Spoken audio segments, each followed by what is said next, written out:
다윗의 시 영장으로 관하게 맞춘 노래라고 하는 설명이 있습니다. 4편에 이어서 5편도 악인들의 악한 말로 다윗을 모함하고 멸하려고 하는 내용이 등장을 합니다. 9절에도 보면 저희의 입은 마치 열린 무덤과 같다라고 하는 표현을 사용합니다. 딱히 어떠한 내용인지 또 상황에 대해서는 설명하지 않습니다. 설명하진 않지만 다윗이 그냥 늘 일상 속에서 다가오는 이런 어려움과 환난 속에서 불렀던 또 노래이거나 아니면 시라고 생각을 해봅니다. 어떤 면에서 다윗이 밝히지 않은 이유는 큰 사건보다 어쩌면 자잘한 작은 사건들이 더 우리를 힘들게 할 수 있기 때문이다 라고 하는 것을 알 수 있습니다. 큰 일은 그 큰 일 하나만 이렇게 생각하고 그 일을 해결하기 위해서 온 힘을 다 쏟지요.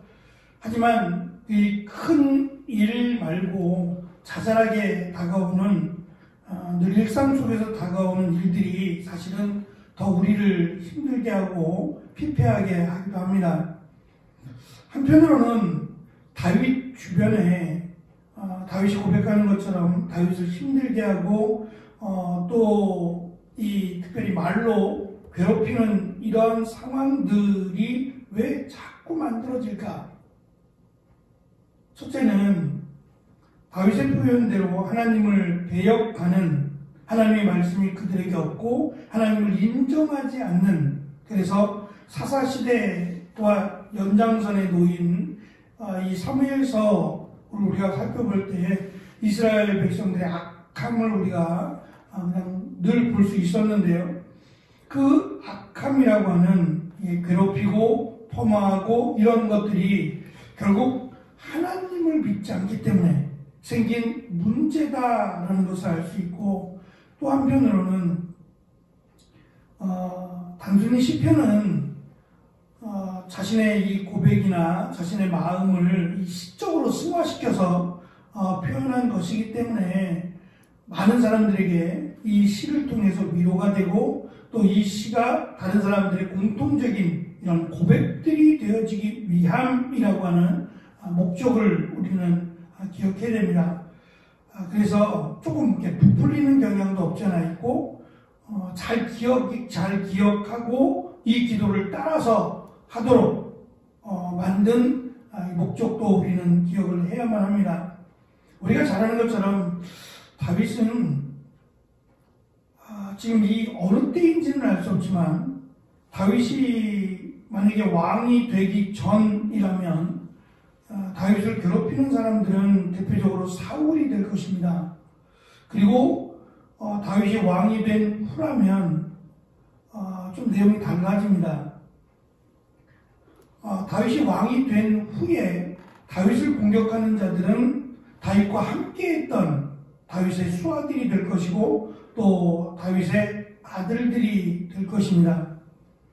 그런 과정 속에서 다윗이 왕이 되기 전이라면 그것은 주어진 환경이나 또 믿음이 없는 이스라엘 백성들 때문이 될 것이고, 다윗이 왕이 된 후라면 다윗이 하나님을 온전히 바라보지 못함으로 생긴 문제일 것입니다.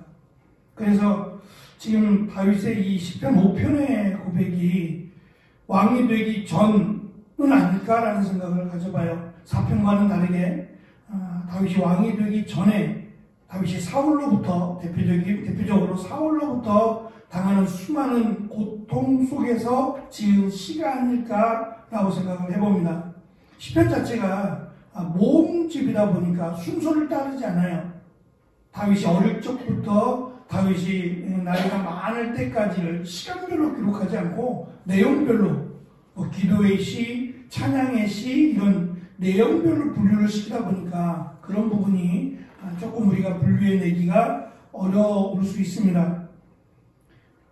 3편 5절에 보면 누워 자고 깨었으니 라고 해서 아침에 드리는 기도로 보여지고 4편은 저녁 기도라고 말씀을 드렸습니다. 4장 8절에 눕고 자기도 하리니 라고 하는 내용 속에서 5편은 3절에 보면 아침에 내가 주께 기도하고 바라리이다 라는 표현 속에서 아침 기도로 보여집니다.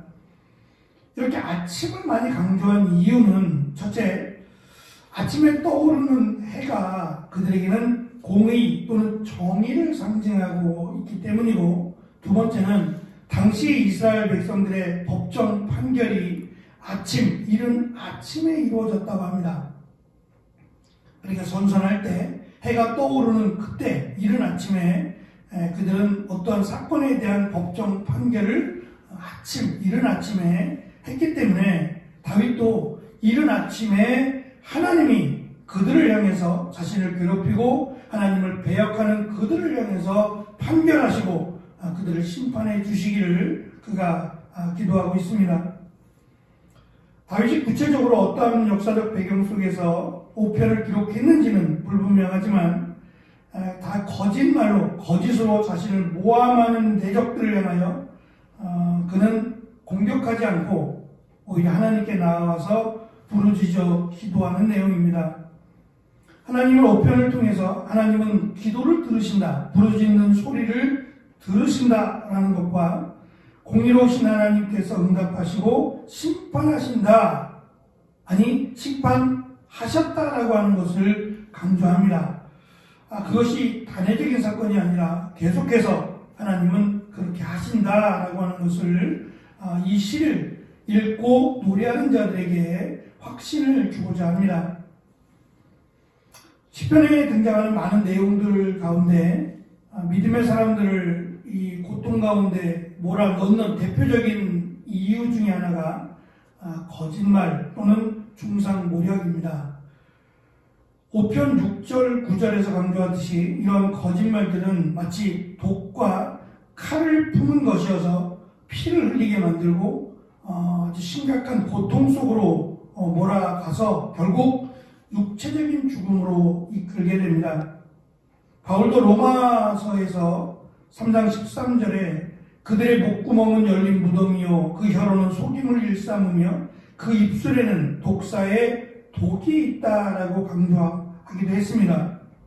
야고보도 혀는 곧 불이요 불의의 세계이며 쉬지 아니하는 악이요 죽이는 독이 가득한 것임을 강조합니다. 그래서 내 입에 파수꾼을 세운다는 이런 표현도 우리가 하는 말 쉽게 하죠. 아주 쉽게 할 수 있는 말이지만 이 말이 다른 사람들에게는 씻을 수 없는 상처를 줄 수 있다라고 하는 것을 성경은 강조해서 이 말을 통해서 온 산을 태울 수도 있고 이 말을 통해서 다른 사람을 일으켜 세울 수도 있다라고 하는 것을 누누이 강조합니다. 다윗은 이 거짓말 또는 거짓의 죄를 짓는 자들을 하나님을 배역하는 자로 설명을 해요. 그러니까 거짓말은 그 자체가 하나님의 뜻이 아니에요. 하나님은 거짓하지 않으시기 때문이죠. 그래서 예면 예, 아니면 아니요 하라고 말씀하시는 것도 그것에 대한 책임을 우리가 져야지 그것을 하나님께 돌리거나 또는 맹세를 통해서 다른 무언가에게 돌리는 것은 하나님이 원하시는 뜻이 아닙니다. 사실은 이 세상을 살아가면서 거짓말하지 않는다? 참 쉽지 않은 것 같아요. 그래도 거짓하지 않아야 된다라고 하는 것이 지금 바울의 5편을 통한 강조입니다. 특별히 4절과 5절을 보면 이 거짓말 또는 중상모략하는 자들은 하나님의 성소에 들어갈 수 없음을 강조합니다. 계시록도 무엇이든지 속된 것이나 가증한 일 또는 거짓말하는 자는 결코 하나님의 나라에 들어갈 수 없음을 사도 요한은 강조했습니다. 거짓은 거짓으로 끝나지 않습니다. 거짓은 브레이크 없는 엔진과 같아서 계속 질주합니다. 질주하고 결국은 그 끝에서 사탄을 만나게 됩니다. 요한복음 8장 44절에 보면 마귀는 거짓말쟁이요 거짓의 아비라고 강조하고 있기 때문이죠. 그래서 바울은 지금 다윗은 지금 이 시를 통해서 나를 돌아볼 뿐만 아니라 또 이 시를 통해서 지금 깨달음을 갖게 해서 거짓을 행하고 있다면 멈추라는 이야기입니다. 거짓은 그 거짓 자체도 문제가 있지만 결국 그 끝에서는 그들이 그토록 바라는 하나님의 나라를 들어갈 수 없습니다. 그래서 나를 돌아볼 때에도 내가 지금 어떠한 말을 하고 있는지를 살피고 돌아볼 곳을 다윗은 권면하고 있는 겁니다. 특별히 다윗은 거짓말 그리고 악독한 말로 공격을 받을 때 그것을 거짓말로 대항하지 않았어요. 사람을 통해서 공격하는 말로 받아치는 것이 아니라 하나님께 나아와서 하나님께 기도합니다. 악을 미워하시는 나의 왕, 나의 하나님이라고 말하며 다윗은 기도합니다. 그것이 5편에서 강조하는 마귀의 괴계를 이기는 방법이라는 것을 다윗은 알았기 때문이죠. 시편 5편을 그냥 간단하게 정리하면 이렇습니다. 1절부터 3절에서 다윗은 내 목소리를 들으소서라고 기도하고 4절과 6절에서는 그 이유를 밝힙니다. 왜냐하면 하나님은 죄악을 기뻐하지 않으시기 때문이라고 밝히고 7절, 8절에서는 다시 기도합니다. 나를 위해 하나님의 길을 곧게 하소서. 왜냐하면 악인이 유혹하기 때문이라는 겁니다. 다시 기도합니다. 악인은 넘어지게 하시고 주를 사랑하는 자들은 기뻐하게 하소서라고 기도합니다. 왜냐하면 하나님께서는 의인에게 복을 주시기 때문이라고 하는 겁니다.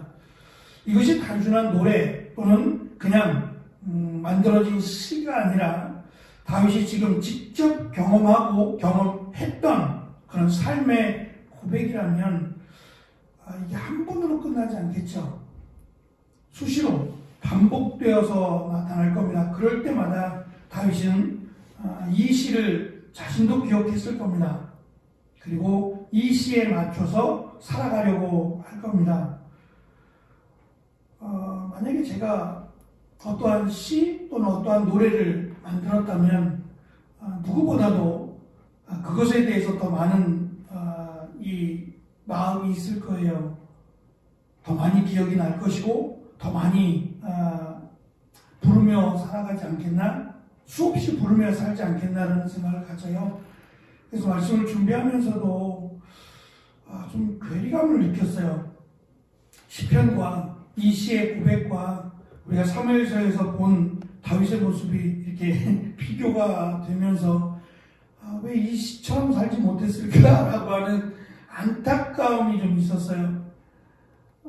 어쩔 수 없는 인간이죠. 어쩔 수 없는 인간이고 왕이 되고 나니 그 명예욕이나 권력에 대해서 참 오히려 더 왕이 되기 전의 모습과 비교가 되면서 안타까움을 갖습니다. 그것 또한 그것을 읽는 자들에게 다윗에 대해서 마냥 다윗을 추앙하고 다윗을 그냥 마냥 높여서 생각하는 그들을 향해서 다윗도 역시 연약한 존재라는 것을 밝히기 위함이라면 그런 의도로 사무엘서를 기록했다면 어쩔 수 없는 일이긴 하지만 시편을 통해서 우리가 만나게 되는 이 다윗의 시를 통해서 다윗이 얼마나 힘들었겠는가, 얼마나 외로웠겠는가라는 것도 우리가 살펴볼 수 있습니다. 어쨌든 이 시를 통해서 우리의 살아가는 이 땅도 크게 다르지 않을 겁니다. 우리 주변에 있는 세상에 속한 사람도 거짓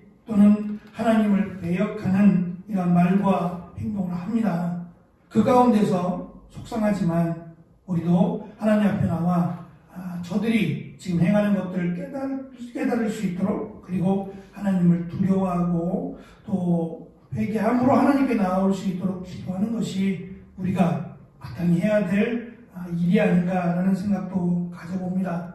하나님은 여전히 살아계시고 우리의 기도를 들으시고 거기에 대해서 응답하시는 하나님이심을 우리가 다시금 기억함으로 더 하나님께로 나아가는 귀한 이 시간이 되기를 축원합니다.